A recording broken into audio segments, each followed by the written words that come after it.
Kaya po kami nandito sa PDP Laban dahil naniniwala po kami sa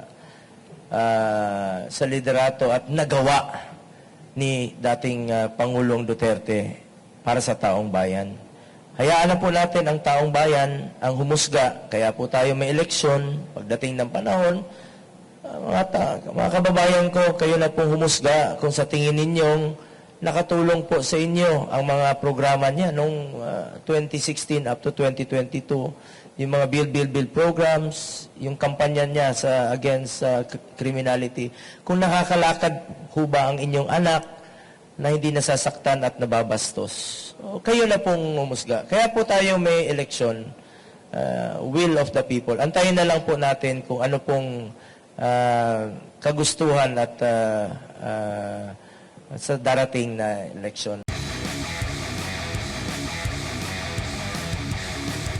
Nagpapasalamat po ako sa tiwala at suporta na binigay po sa akin sa nakaraang 5 taon at sa isang probinsyano lamang na binigyan po ng pagkakataon na makapag-serbisyo po sa ating mga kababayan. Ako po isang Bisaya na Batanggenyo na binigyan po ninyo ng pagkakataon na maging senador.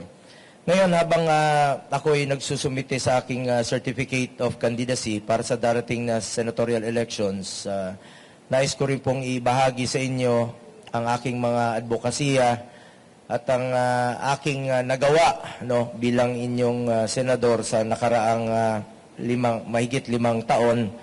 I have authored 15 laws, co-authored and co-sponsored 164 laws at 69 principally sponsored laws.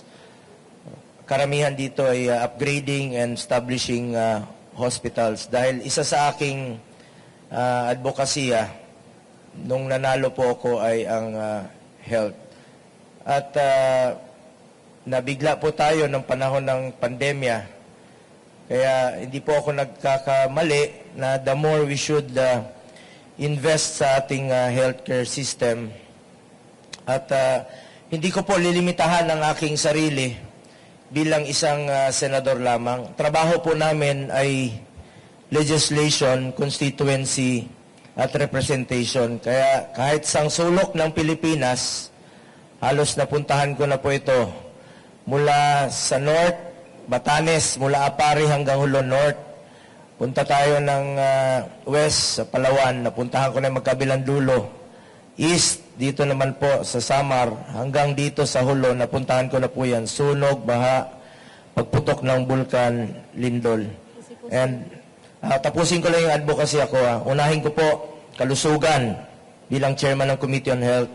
Food security, trabaho at kabuhayan, pabahay, edukasyon, improve kung expanded tertiary education, yung batas na naipasa na po. At syempre, sports at kabataan. Tandaan po natin, isang paraan po na labanan natin ang illegal na droga through sports. Get into sports, stay away from drugs to keep us healthy and fit. At handa po ako magserbisyo sa inyong lahat sa abot ng aking makakaya. Hindi po ako politiko, gagawin ko lang po ang aking trabaho. At susulong ko yung mga programs at ipagpapatuloy ko po ipagpapatuloy ko po yung programang may tapang at malasakit sa kapwa Pilipino. Salamat po. Maraming salamat po. Tanong from the media. Robert Mano, Teleradio. Pakipasa po ng mikropono. Thank you.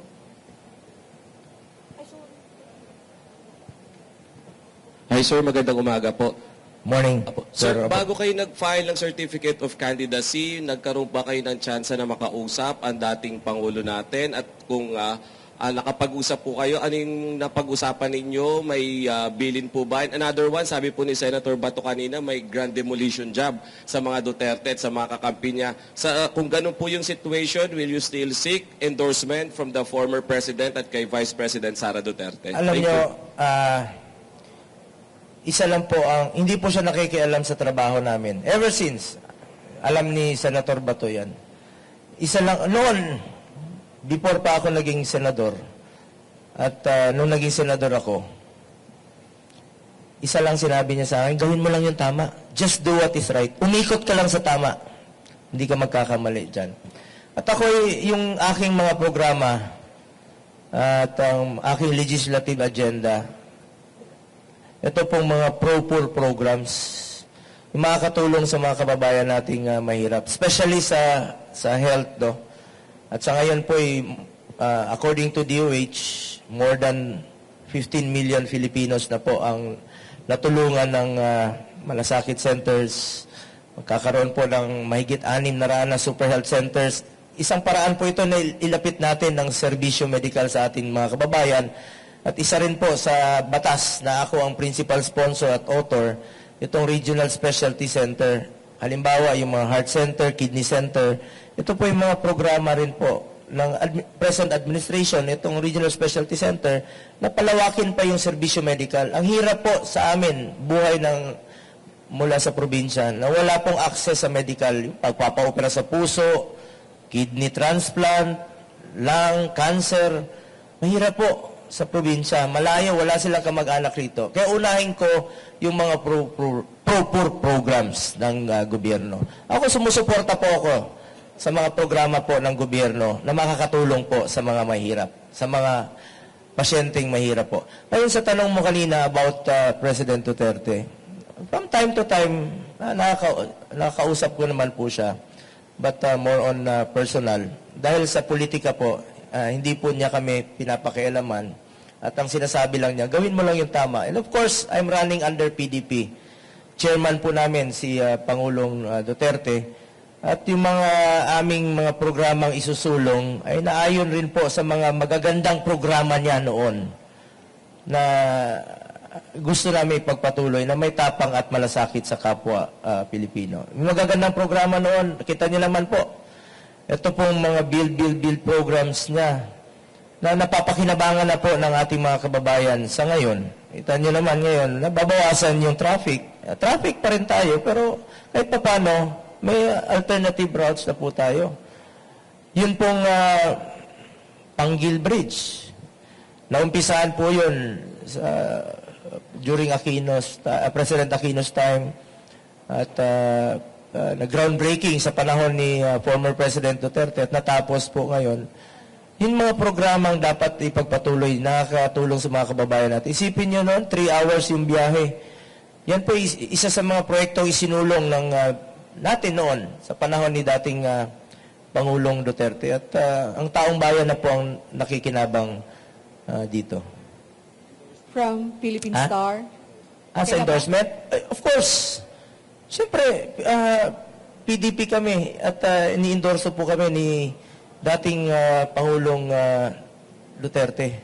At ako'y naniniwala po sa kanyang very strong endorsement. From Philippine Star, Ms. Mayen Alcatran. Sir, i-endorse po kayo ni Presidente. Masasama po ba siya sa inyo sa kampanya? Yan po ang hindi ko pa po masasagot ngayon. Yan po ang tinatawag na wait and see tayong lahat until the last day of filing, until October 8. Decision na po siguro yun ng pamilya nila. Lalong-lalo na po sa ngayon, sila na po ang nag-uusap kung saan po nila nais tumakbo. At ako'y naniniwala naman po na si dating Pangulong Duterte, pag dyan na yung pagmamahal mo at pagsiservisyo, nakasanayan na ng katawan mo, hinahanap yung kanyang pagsiservisyo sa kapwa Pilipino, hinahanap niya po. Kung sa tanong mo anong posisyon, hindi ko po masasagot na po yan. At hindi po namin na-discuss po yan lately. Sir, magandang hapon po. Michael Rogas po from Radyo Pilipinas. Opo. Sir, kahapon nag-file ang Magdalog Party List, yung kanilang first nominee na si Gary Alejano. At nabanggit po nila na kung sakaling mananalo po sila, ay yung impeachment po agad ang kanilang isusulong sa Kamara against po the Vice President Sara Duterte. Kayo po bilang an ally po ng Duterte family, ano po ang inyong pong reaction or masasabi tungkol dito? Unang-una, so we're talking about 20th Congress na yan. Hindi ngayon, di ba? Ngayon, senador kami. So, pag-uusapan yan, may lower house, yun ang proseso eh. Kung dadaan sa kanila, at kung dadaan naman po sa amin, dadaan po yan sa pagbubusisi. Ebidensya. Kaya nga po tayo may check and balances sa gobyerno. So, kung kami po'y papalarin at siswertihin muli sa 20th Congress, ay pagbabasihan natin yung ebidensyang kanilang ihahain. At ako naman po'y naniniwala na nag-serbisyo po si Vice President ng kanyang katapatan sa panunungkulan niya bilang Vice Presidente. Marami naman po siyang magagandang programa na nais niya pong makamit at gustong gawin na ako mismo bilang senador ngayong 19th Congress ay ating sinusuportahan. Lalong-lalo na po yung makakatulong sa mga kababayan nating mahirap. Marami siyang mga programa na tulong, mga libreng sakay, tulong sa mga pasyente. Ilan lang po yun sa dapat na gawin po ng isang public servant. Tulungan yung Pilipino nang walang halong politika. Okay, last question. Mon Galvez, TV5. Good afternoon, Senator Mon Gualvez po sa TV5. Sir, actually, just to reiterate lang yung question kanina, that marami hong mga demolition job that were mentioned against the allies and the Dutertes. Do you still believe sa tinatawag na Duterte magic para manalo kayo ng mga inendorso ho niya? Kaya po kami nandito sa PDP Laban dahil naniniwala po kami sa liderato at nagawa ni dating Pangulong Duterte para sa taong bayan. Hayaan na po natin ang taong bayan ang humusga. Kaya po tayo may eleksyon pagdating ng panahon.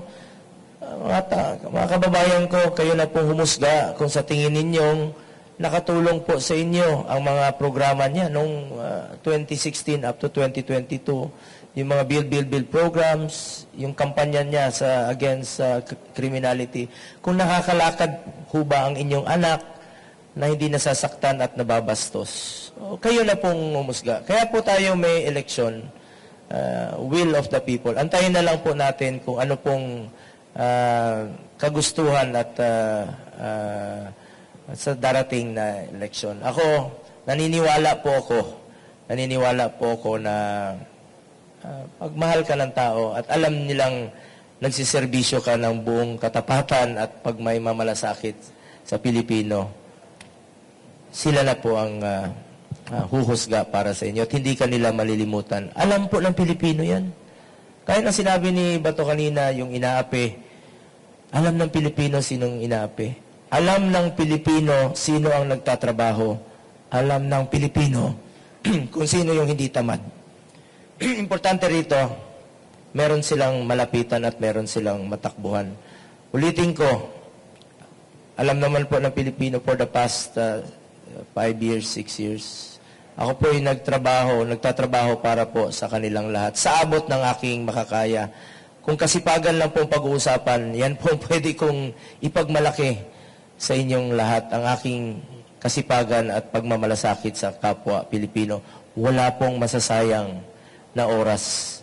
Walang masasayang sa tiwalang binigay niyo po sa akin. Dahil magsiservisyo po ako sa inyo. Dahil ako po'y naniniwala na ang serbisyo po sa tao, serbisyo po yan sa Panginoon. Maraming salamat po. Okay, maraming salamat po, Senator Go.